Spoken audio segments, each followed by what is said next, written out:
Hi everybody, it is me, Lisa, the love coach, in the group, the Self-Love Club, for day 4, 1, 2, 3, 4, of the Self-Love Challenge. The 4th day, tomorrow's day 5, but today is day 4, and we are talking about dealing with negative, narcissistic, toxic people who are just always there to shit on your parade. So this could be anything from family, it could be coworkers, it could be a spouse, a partner, friendships. There's a lot of frenemies out there, siblings, you name it, right? So the number one way to protect oneself from these kookadook people who just want to suck the energy right out of the room is to establish healthy boundaries. So people often have issues with boundaries. They think that they're boundaried up, but they're really not. And they often take the digs that these people throw or the demands that they make, and they struggle with knowing what to say when the moment is there.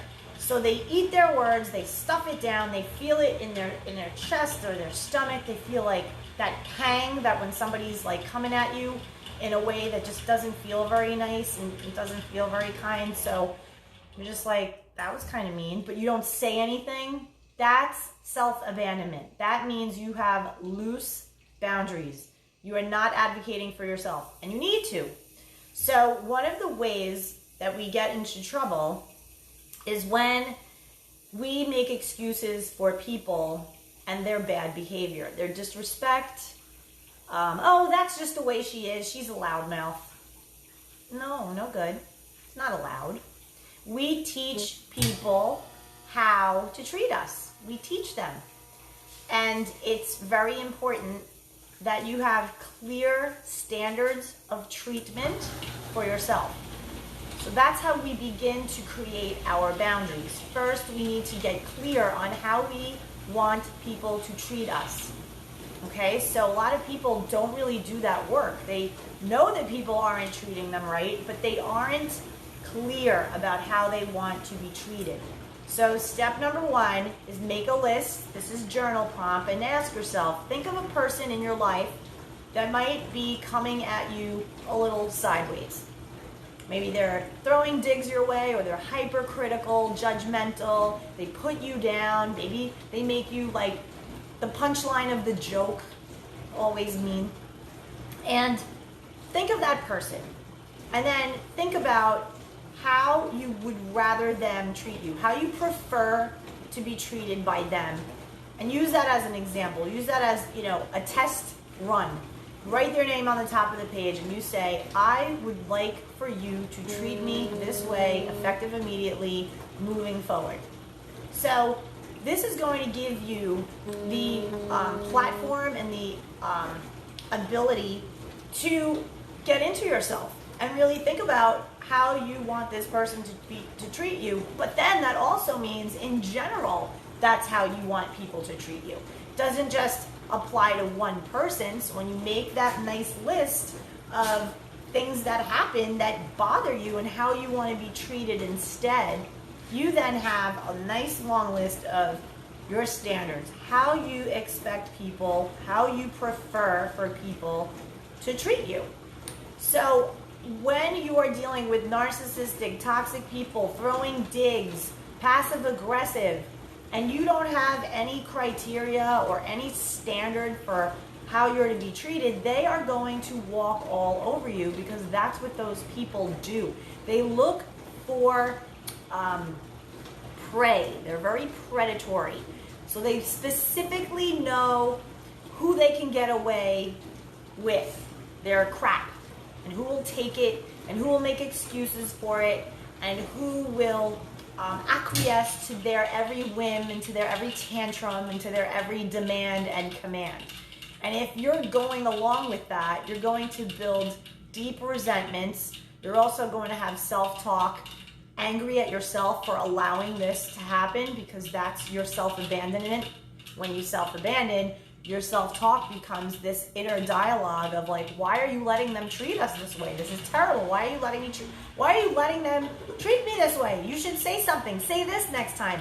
And then you're like, oh, I should have said something. I suck. Like, oh, this person drives me crazy. And it puts you in this negative space. So I wanted to come on here and I wanted to just show you that if you do not have a clear set of standards for yourself, and you also then don't have the boundaries that go with that, and by boundaries, it's simply saying, no, this doesn't work for me. A lot of people out there say yes when they mean no. And it's very emotionally, like think of a chisel, and it's like, tee, tee, tee, tee, tee, just chisels away at you emotionally in your soul. It's like, tee, tee, tee, tee, tee. These people, they just chisel away at you in your self-worth, your self-esteem. You question everything. And you actually can even get physically nervous and even like nauseous ill in their presence because they rattle you so much that you have anxiety. I had a client where she was so anxious the days leading up to Thanksgiving because of her toxic sister-in-law, and she like adores her brother, and they always have like this offline communication, but the sister-in-law hates it, gets jealous about it, like thinks that the brother treats her like his baby sister, and like gets jealous of how the brother looks out for his sister. And they're like, 6 years apart. So in this case, when my client was 4 years old, the big brother was 12, and so they would walk to school and he would protect her from the other little kids and whatever.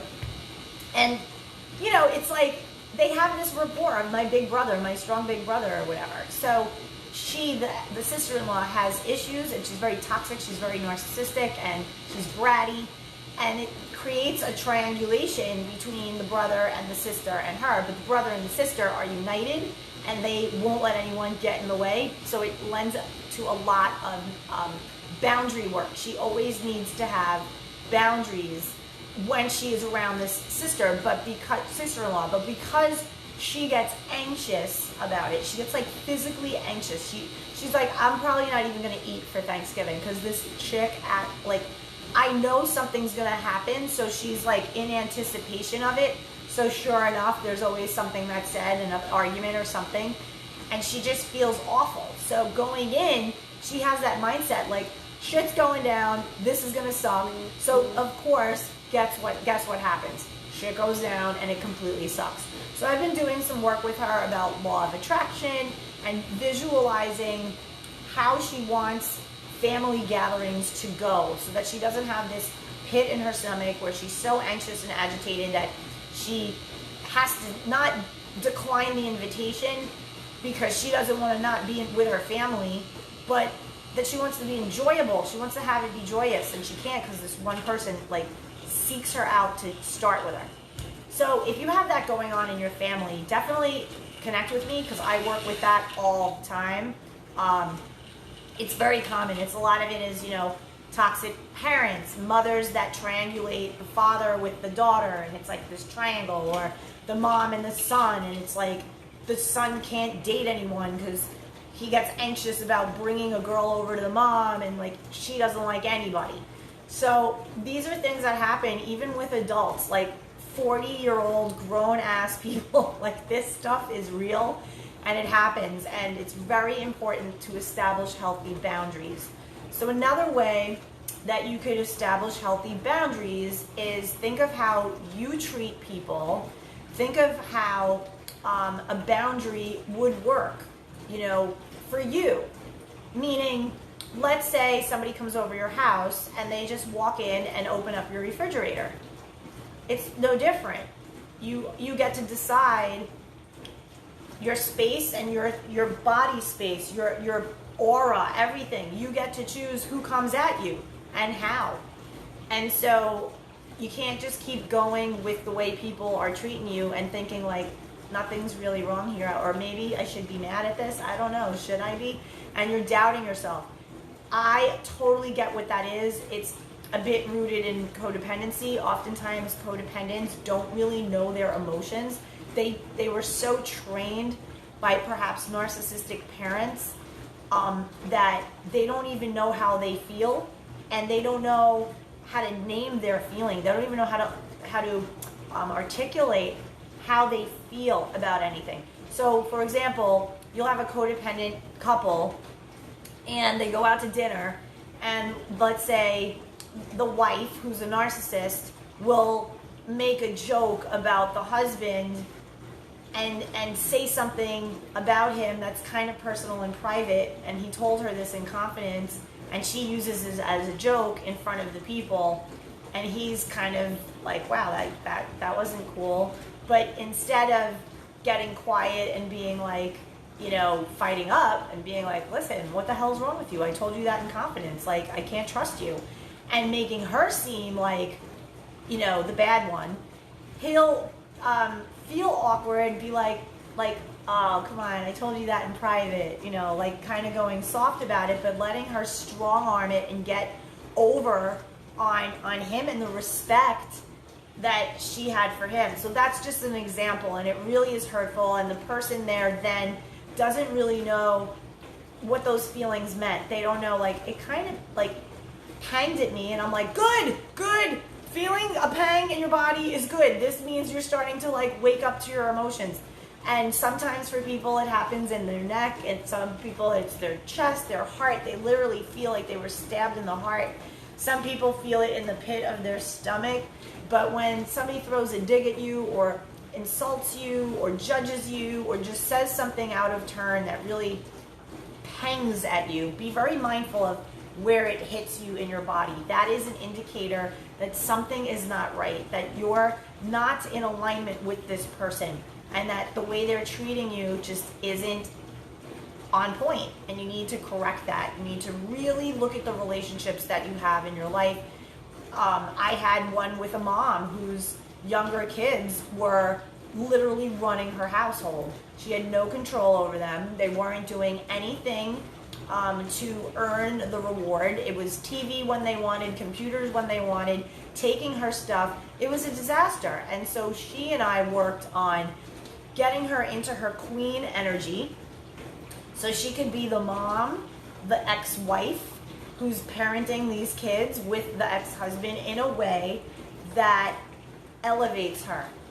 That she walks into the room and it's like, oh shit, here comes the queen, as opposed to chaos and mom, what are you cooking for us and all this. She walks in, and now the whole, I mean, there's a new regime is what we refer to it as, is she's the queen of the house, she rules the house, and she really did a nice job in taking control of her house and inspiring her two boys to man up and be little gentlemen and little men. And they have their system where they are to do chores, they are to put their laundry away, they are to run the dishwasher and, you know, do all these different things in exchange for points. And at the end of the week, she tabulates the points, which brother got the most points, and then they're given their reward. So it's a really cool system. She and I worked on it together. It was great. Like, that's the kind of coaching that I offer.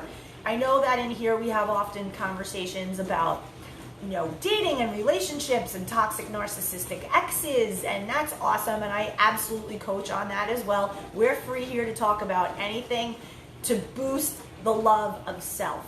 That's the number one thing. We're not here only to vent, although sometimes we do need to get it out, but this is not a place in the self-love club for victimhood. This is to be victorious. This is to be vulnerable and have a safe space where you can communicate and say, hey, here's the thing. This is a pattern that I have. I let my siblings push me around because I'm the baby. They always treat me like the baby. I think I'm the baby. I'm 42 years old, and in my mind, I revert back to being 8 years old every time I'm with my siblings, and I hate it. I make more money than 4 of my siblings. I make more than 3 of them. I own a business. I run my shit, yet when I get around my siblings, they are bullying me, they say mean things, I don't like the energy, and it has to stop. That's an example. And you are free here in the Self-Love Club to bring any topic to the forum, ask for advice from all the people in the community. People have insight, and of course, I weigh in and I help lend some perspective, lend another idea that maybe you can try, something you can see and try and see if it works. So there's no pressure, it's completely free. If you do want to work with me, you absolutely can PM me at any time and just, Lisa, I have this thing going on, and we can bounce it off one another. And then if there needs to be a deeper session, we can talk about that, but no pressure, nothing like that. If you are loving the self-love challenge and you're watching this on a replay, definitely comment replay in the comments. I want to get a handle on what time people are coming in, when the best time is to do videos, who's catching the replays, how many times I should post watch parties and things like that. I want this group to be very interactive and fun, and I really want people to get results here. So day 4, boundary up, buttercup, because when you have boundaries, it's an act of self-love. You can't let people walk all over you your whole life. It's time for you to establish how you are to be treated by the people in your life. People at work, people in your home, you know, everybody that's coming at you from different directions. There has to be a way to be treated. So I hope this helps you. I hope it serves you well. And I will see you tomorrow for day 5, the final day, which is going to be about celebrating yourself. Have a great night. Much love.